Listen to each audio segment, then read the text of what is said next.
Hola, ¿cómo están?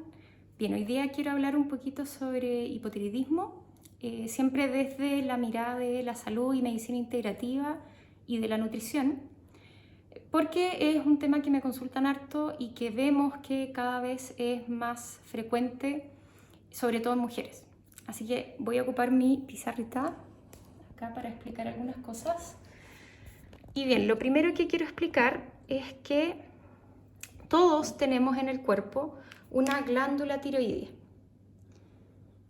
¿ok? Que se encuentra entonces en el cuello y que se encarga de liberar las hormonas tiroides, que son principalmente la hormona T4 y T3. Y estas hormonas van a ir a cumplir su función a la célula, es decir, a los tejidos, a los órganos de todo el cuerpo.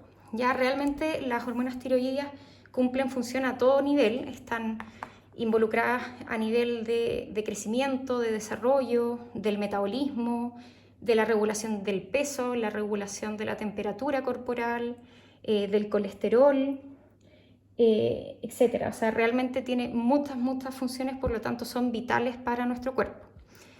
Y estas hormonas se regulan a través de un sistema relacionado con el cerebro, con el sistema nervioso central, que libera otras dos hormonas, que es la TRH y la TSH. Y en realidad esta es la que más nos va a interesar, la TSH, porque esta es la que directamente estimula a la tiroide a que libere estas otras hormonas, ¿ya? Otra cosa importante que no les mencioné es que la glándula tiroidea libera principalmente hormona T4 y que luego esta se tiene que transformar a la forma activa, que es la forma que finalmente va a actuar en los tejidos, que es la hormona T3. Y para que se genere esta transformación generalmente se hace en el hígado y en el intestino, ¿ya? Y es súper importante porque si no existe esa transformación, la hormona finalmente no va a hacer su función, ya va a estar dando vuelta, pero no va a estar activa para hacer su función. Entonces, el cerebro está constantemente censando cuáles son los niveles de hormona tiroidea para ver si es que libera más o menos de estas otras hormonas. Ya, por eso es que cuando se solicitan exámenes pedimos de todo esto. Y cuando hay algún problema en cualquiera de estos pasos del eje, en cualquier paso en el fondo, se produce lo que se llama hipotiroidismo, porque lo que sucede finalmente es que no se cumple la correcta función, ya sea porque se liberan menos hormonas o porque no se transforma la forma activa o porque a nivel del sistema nervioso no se están generando estas otras hormonas, etc. Finalmente lo que define el hipotiroidismo es que hay una disminución en la funcionalidad de las hormonas tiroides. Y eso se puede dar por varias causas. Normalmente nos centramos en una, pero cuando hay una enfermedad en el cuerpo, por lo general hay más de una causa. Entonces les voy a mencionar algunas de las más importantes y que, como les digo, generalmente se mezclan un poquito. Y dentro de esas están otras alteraciones hormonales. ¿A qué me refiero con esto? Que todos los sistemas hormonales se influyen entre sí en el cuerpo y los principales sistemas hormonales son el del cortisol, que tiene que ver con el estrés, por lo tanto el estrés es un factor directo en la desregulación o alteración del sistema de tiroides. La insulina, la resistencia a la insulina también tiene efecto en la función de las hormonas tiroideas. Y las hormonas sexuales, especialmente el estrógeno, ¿ya? El estrógeno y la testosterona también generan una alteración, sobre todo a nivel de la disponibilidad de estas hormonas tiroideas para que puedan actuar. Entonces, esa es una de las causas y donde yo destacaría principalmente el estrés, que es lo que más se ve hoy en día, y además que actúa a nivel de varios niveles, porque tiene que ver con el aumento del cortisol, alteración del sistema adrenal, aumento de la adrenalina, pero también altera la función digestiva y que vamos a ver también que es súper importante para una correcta función tiroidea. Otra de las causas súper importantes dentro de las alteraciones tiroideas y que muchas veces no están consideradas son las deficiencias nutricionales. Entonces, cada vez más se ve cómo todos estos pasos dependen de que haya un buen nivel de ciertas vitaminas y minerales. Dentro de esos está el omega 3, el magnesio, el zinc, el selenio, el yodo, la vitamina A, la vitamina D, las vitaminas del complejo B. Me faltó espacio, pero esas son las más importantes. También está un poco involucrada la vitamina C. Y bueno, el nivel de proteínas también que consumamos, una adecuada cantidad de proteínas. Esas son más o menos las vitaminas y minerales que principalmente actúan, el fierro también me faltó,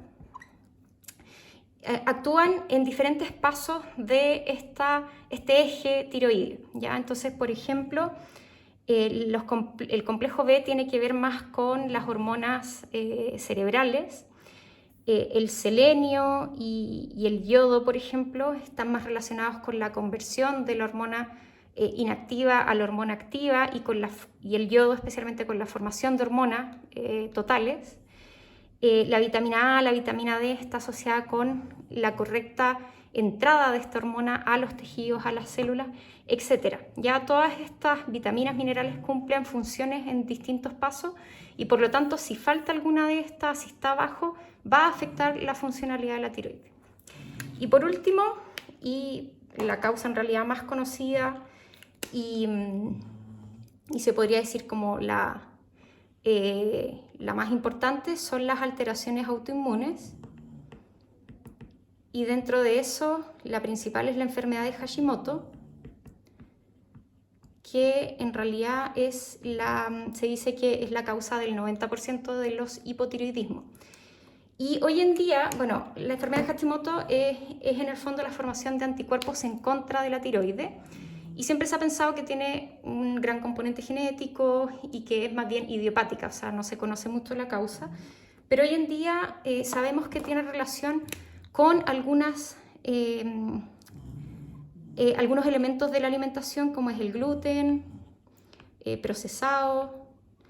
También tiene que ver con metales pesados que a veces acumulamos, o con infecciones crónicas, que a veces ni siquiera sabemos que las tenemos, ya que por hongos o por virus, por ejemplo, metales como el aluminio que a veces inevitablemente absorbemos por tratamientos dentales o por el consumo de algunos pescados, etc.